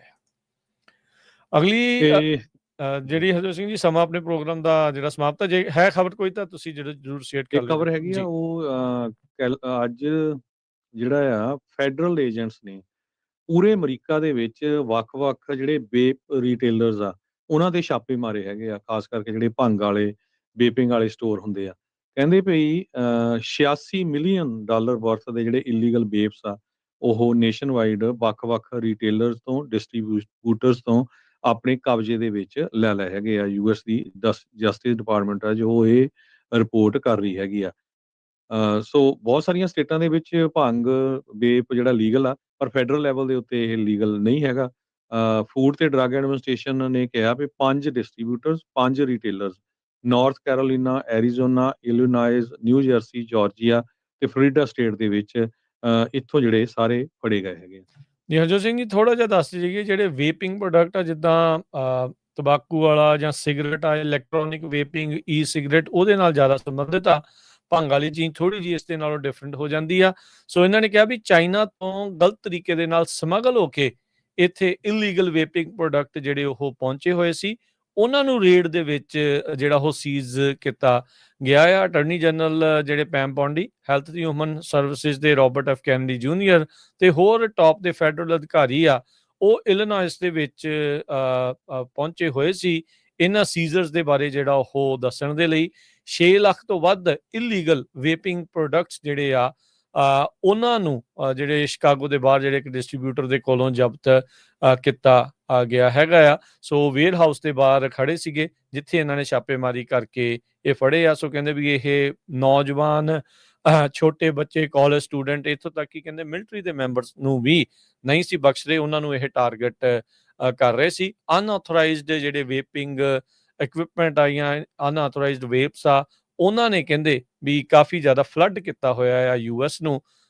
ਕਿੰਡ ਫਰੈਂਡਲੀ ਜਿਹੜੇ ਫਲੇਵਰਸ ਬਣਾ ਕੇ ਸਵਾਦ ਇਦਾਂ ਦਾ ਦਿਖਾਉਂਦੇ ਆ, ਫਿਰ ਉਹ ਨਿਆਣੇ ਸਿਗਰਟ ਪੀਣ ਵਾਲੇ ਪਾਸੇ ਨੂੰ ਇੱਕ ਹਿਸਾਬ ਦੇ ਨਾਲ ਉਹਨਾਂ ਨੂੰ ਧੱਕ ਦਿੱਤਾ ਜਾਂਦਾ ਆ, ਜਾਂ ਵੱਖੋ ਵੱਖਰੇ ਜਿਹੜੇ ਨਸ਼ੀਲੇ ਪਦਾਰਥਾਂ ਦੇ ਸੇਵਨ ਵੱਲ ਨੂੰ ਉਹ ਬੰਦਾ ਜਿਹੜਾ ਉਹ ਤੁਰ ਜਾਂਦਾ ਆ। ਸੋ ਉਹ ਜਿਹੜੇ ਪ੍ਰੋਡਕਟਸ ਨੂੰ ਜਿਹੜਾ ਇਹਨਾਂ ਨੇ ਜ਼ਬਤ ਕੀਤਾ ਆ। ਮਾਰਕੀਟਸ ਦੇ ਉੱਤੇ ਨਜ਼ਰ ਮਾਰਦੇ ਜਾਈਏ ਤਾਂ ਅੱਜ ਡਾਓ ਜੋਨ ਦੇ ਵਿੱਚ 220 ਪੁਆਇੰਟਾਂ ਦੀ ਗਿਰਾਵਟ ਦਰਜ ਹੋਈ, 45,000 ਤੇ 491 ਦੇ ਉੱਤੇ ਬੰਦ ਹੋਇਆ। S&P ਜਿਹੜਾ 19 ਪੁਆਇੰਟ ਵੱਧ ਕੇ 6500 ਤੇ 32 ਦੇ ਉੱਤੇ ਬੰਦ ਹੋਇਆ। ਨੈਸਡੈਕ ਦੇ ਵਿੱਚ 7 ਪੁਆਇੰਟ ਵਧੇ ਤੇ 21,886 ਦੇ ਬੰਦ ਹੋਇਆ। ਸੋਨੇ ਦਾ ਭਾਅ 3600 ਤੇ $82 ਪ੍ਰਤੀ ਆਉਂਸ। ਕੱਚੇ ਤੇਲ ਦੀ ਕੀਮਤ 64 ਡਾਲਰ ਪ੍ਰਤੀ barrel. 10 year yield 4.05%। Crypto currency 'ਚ ਬਿਟਕੋਇਨ 1,13,918 ਤੇ ਇਥੀਰੀਅਮ 4360 US$ ਦੇ ਬਰਾਬਰ ਚੱਲ ਰਿਹਾ ਹੈ। $1 ਦੇ ਬਰਾਬਰ ਕੈਨੇਡਾ ਦੇ $1 ਤੇ 39 ਸੈਂਟ ਰਹੇ ਆ। $1 ਦੇ ਬਰਾਬਰ ਪਾਕਿਸਤਾਨ ਦੇ 281 ਰੁਪਏ ਤੇ 56 ਪੈਸੇ। $1 ਦੇ ਬਰਾਬਰ ਇੰਡੀਆ ਦੇ 88 ਰੁਪਏ ਤੇ 5 ਪੈਸੇ। ਤੇ ਜਾਂਦੇ ਜਾਂਦੇ ਇੱਕ ਵਾਰੀ ਫੇਰ ਦੱਸਦੇ ਜਾਈਏ, ਈਵਨ ਦੋ ਅਸੈਂਬਲੀ ਦੇ ਵਿੱਚੋਂ SB 509 ਬਿੱਲ ਪਾਸ ਹੋ ਚੁੱਕਾ ਆ। ਬਹੁਤ ਸਾਰੇ ਸਾਡੇ ਸਰੋਤੇ ਵੀ ਜਿਹੜੇ ਆ ਉਹ ਕਮੈਂਟ ਕਰ ਰਹੇ ਹੈਗੇ ਆ ਵੀ ਜਿਹੜੇ ਗਵਰਨਰ ਦੇ ਵਾਕਫ ਆ, ਨਜ਼ਦੀਕ ਆ, ਬਹੁਤ ਵਾਰ ਆਪਣੇ ਜਿਹੜੇ ਭੈਣ ਭਰਾ ਆ ਫੰਡ ਰੇਜ਼ਿੰਗ ਕਰਦੇ ਆ। ਸੋ ਉਹਨਾਂ ਸਾਰਿਆਂ ਨੂੰ ਹੁਣ ਇਕੱਠੇ ਰਲ ਕੇ, ਕਿਉਂਕਿ ਕੌਮ ਦਾ ਮਸਲਾ ਆ, ਸਾਰੇ ਆਪਣੇ ਫਿਊਚਰ ਜਨਰੇਸ਼ਨ ਦਾ ਮਸਲਾ ਆ। ਜਿਹੜੇ ਲੋਕ ਇੱਥੇ ਰਹਿੰਦੇ ਹੈਗੇ ਆ, ਅਮਰੀਕਨ ਸਿਟੀਜ਼ਨਸ ਹੈਗੇ ਆ, ਜਿਨ੍ਹਾਂ ਨੂੰ ਬਾਹਰਲੀਆਂ ਸਰਕਾਰਾਂ ਡਰਾਉਂਦੀਆਂ ਧਮਕਾਉਂਦੀਆਂ, ਸੋ ਉਹਨਾਂ ਸਾਰਿਆਂ ਨੂੰ ਰਲ ਕੇ ਗਵਰਨਰ ਤੱਕ ਪਹੁੰਚ ਕਰਨੀ ਚਾਹੀਦੀ ਆ। ਨਾਲ ਦੀ ਨਾਲ ਬਹੁਤ ਜਲਦੀ ਆਪਾਂ ਜਿਸ ਤਰ੍ਹਾਂ ਤੁਹਾਨੂੰ ਦੱਸਿਆ ਹੀ ਆ ਵੀ ਹੋਪਫੁਲੀ 1 ਜਾਂ 2 ਦਿਨਾਂ ਦੇ ਵਿੱਚ ਜਿਹੜੀਆਂ ਆਰਗੇਨਾਈਜੇਸ਼ਨਸ ਆ ਉਹ ਕੀ ਕਹਿੰਦੀਆਂ ਆ, ਕਿਸ ਤਰ੍ਹਾਂ ਜਿਹੜੀ ਪਟੀਸ਼ਨ ਤਿਆਰ ਕਰਨੀ ਹੈਗੀ, ਜਾਂ ਕਿ ਗਵਰਨਰ ਨੂੰ 1 ਨਹੀਂ 2 ਨਹੀਂ ਹਜ਼ਾਰਾਂ ਦੇ ਹਿਸਾਬ ਦੇ ਵਿੱਚ ਜਿਹੜੀ ਉਹਦੇ ਚਲੇ ਜਾਏ ਆਨਲਾਈਨ ਪਟੀਸ਼ਨ, ਤਾਂ ਕਿ ਉਹਨੂੰ ਲੱਗੇ ਵੀ ਭਈ ਇਹ ਜੇ ਮੈਨੂੰ ਸਪੋਰਟ ਨਹੀਂ ਕਰਦੇ ਪੈਸਿਆਂ ਦੀ ਤਾਂ ਘੱਟੋ ਘੱਟ ਵੋਟਰ ਤਾਂ ਹੈਗੇ ਆ ਨਾ ਮੇਰੇ। ਸੋ ਕਿਉਂਕਿ ਅੱਜ ਜਿਹੜੇ ਸਰਵੇ ਆਏ ਆ ਨਾ ਡੈਮੋਕ੍ਰੇਟਸ ਵੱਲੋਂ, ਸਭ ਤੋਂ ਜ਼ਿਆਦਾ 21% ਦੇ ਕਰੀਬ ਜਿਹੜੇ ਡੈਮੋਕ੍ਰੇਟਸ ਆ ਉਹ ਇਹ ਕਹਿੰਦੇ ਆ ਕਿ ਗਵਰਨਰ ਗੈਬਨ ਨਿਊਸਮ ਜਿਹੜਾ ਆ ਪ੍ਰੈਜ਼ੀਡੈਂਸ਼ੀਅਲ ਕੈਂਡੀਡੇਟ ਹੋਣਾ ਚਾਹੀਦਾ ਅਗਲੀ ਇਲੈਕਸ਼ਨ ਦੇ ਵਿੱਚ। ਸੋ ਆਪਾਂ ਨੂੰ ਪਤਾ ਹੀ ਆ ਵੀ ਉਹ ਪ੍ਰੈਜ਼ੀਡੈਂਟ ਦੀ ਇਲੈਕਸ਼ਨ ਵੀ ਲੜ ਰਹੇ ਆ। ਦੂਸਰੇ ਪਾਸੇ ਜਿਹੜੇ 509 ਬਿੱਲ ਦੇ ਅਗੇਂਸਟ ਆ, ਉਹ ਪੈਸੇ ਨਾਲ ਫੰਡ ਰੇਜ਼ਿੰਗ ਬਹੁਤ ਕਰ ਰਹੇ ਆ, ਉਹਨਾਂ ਨੇ ਪੂਰਾ ਜ਼ੋਰ ਲਾਇਆ। ਸੋ ਆਪਾਂ ਸਾਰਿਆਂ ਨੂੰ ਜਿਹੜੀ ਬਹੁਤ ਜ਼ਿਆਦਾ ਮਿਹਨਤ ਕਰਨੀ ਪੈਣੀ ਆ, ਤੇ ਆਪਾਂ ਪੂਰੇ ਜਿਹੜੇ ਸਾਡੇ ਸਰੋਤੇ ਆ ਉਹਨਾਂ ਨੂੰ ਬਾਰ-ਬਾਰ ਬੇਨਤੀਆਂ ਕਰਦੇ ਰਹਾਂਗੇ ਭਈ ਆਹ ਕੀਤਾ ਜਾਵੇ, ਜਿੱਦਾਂ ਸਾਨੂੰ ਅਪਡੇਟ ਮਿਲਦੀ ਰਹੀ। ਜੀ, ਇੱਥੇ ਹੀ ਸਾਡੇ ਅੱਜ ਦੇ ਪ੍ਰੋਗਰਾਮ ਦੀ ਜਿਹੜੀ ਉਹ ਸਮਾਪਤੀ ਆ। ਮਿਲਾਂਗੇ ਅਗਲੀ ਵਾਰ। ਸਭ ਨੂੰ ਪਿਆਰ ਭਰੀ ਸਤਿ ਸ਼੍ਰੀ ਅਕਾਲ। ਸਤਿ ਸ਼੍ਰੀ ਅਕਾਲ।